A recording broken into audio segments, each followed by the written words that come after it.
My name is Doris Vidan, and I live at 298 St. George Street, and I've lived there for 13 years. Could you speak into the microphone, please? It's really, Is that it's okay? bendable, but it's a little difficult to. Is that okay? Yeah. One of the 4 questions that you have to answer in relation to approval of this PUD is, can it be reasonably implemented and sustained? This application has been amended so many times that it's difficult to interpret what the final version is or what it will be. The only constant that we know is that nightly rentals will be allowed, and that definitely conflicts with the surrounding HP1 zoning and does not support the 2030 comprehensive plan goals. Now the application states that liquor will be served and consumed within 100 feet of the school. The city has not established that this promotes the greater welfare of the city, and the city runs the risk of liability if a student is injured as a result of this exception. The new location for guest valet parking is unreasonably distant from the proposed hotel, nearly a half a mile away. The map shows the many difficulties of this proposed valet route.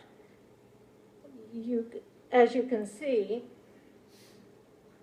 they have to deal with 2 traffic lights, heavily used King Street, and a very busy crosswalk on King Street at Flagler College.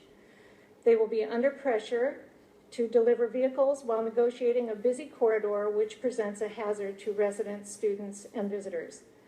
So what will prevent valets from taking an easier, less traveled route from that lot by going south on MLK and making a left turn onto Bridge Street?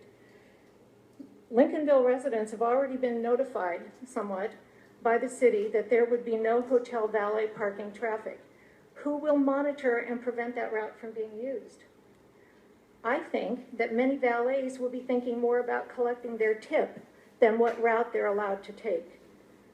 Deliveries are also designated to come down St. George Street, which already restricts oversized vehicles. This is another exception with which residents and school traffic must contend.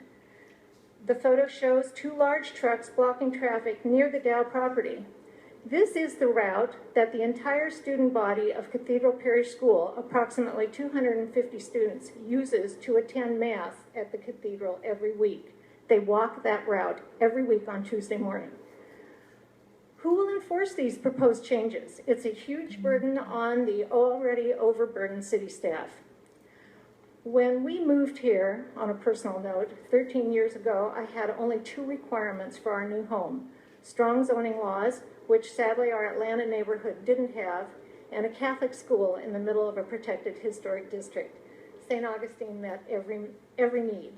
My youngest daughter was 11 years old at the time, and I loved seeing her riding her bike all over our neighborhood with her new friends and also walking just a block to school. Thank you. Thank you.